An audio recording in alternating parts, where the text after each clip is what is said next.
নমস্কার, আমি সব্যসাচী।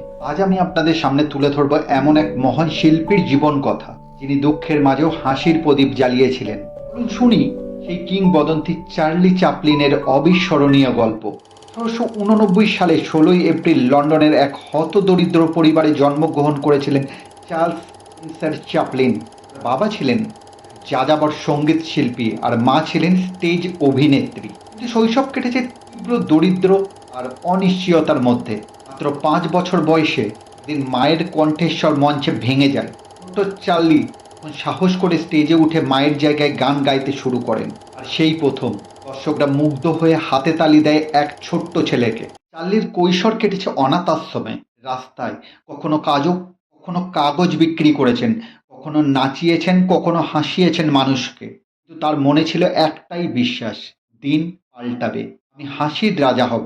১৮৯৭ সালে তিনি যুক্ত হন দ্য এইট ল্যাঙ্কাশায়ার ল্যাডস নামক এক নাচের দলে। তারপর মঞ্চ নাটক, কমেডি অভিনয় এবং অবশেষে আমেরিকার দিকে যাত্রা। সেখানে ১৯১৭ সালের kid auto races at Venice ছবির মাধ্যমে জন্ম নেয় ইতিহাসের সবচেয়ে জনপ্রিয় চরিত্র দ্য ট্রাম্প, সেই বিখ্যাত টুপি, কোট আর বাঁকা ছড়ির মানুষটা। তারপর তাকে আর পিছনে ফিরে তাকাতে হয়নি।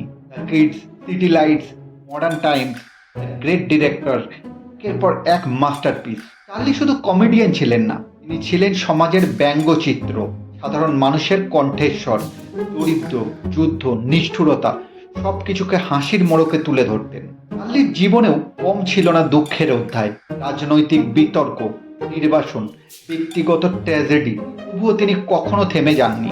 সেই বিখ্যাত উক্তি, আমার চলার পথ ছিল কাঁটার, ও আমি হাঁটলাম হাসি মুখে।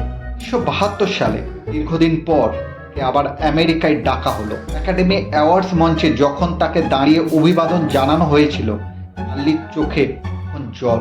সংলাপ ছিল না, শুধু এক নিঃশব্দ ইতিহাস রচিত হয়েছিল।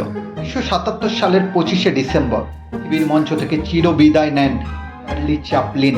কিন্তু তার হাসি, কান্না, নিঃশব্দের ভাষা আজও জীবন্ত। তিনি আমাদের শিখিয়ে গিয়েছেন, জীবন যখন কাঁদায় তখনই হাসতে জানতে হবে। আমি সব্যসাচী, আবার আসবো আরও এক অনুপ্রেরণার গল্প নিয়ে।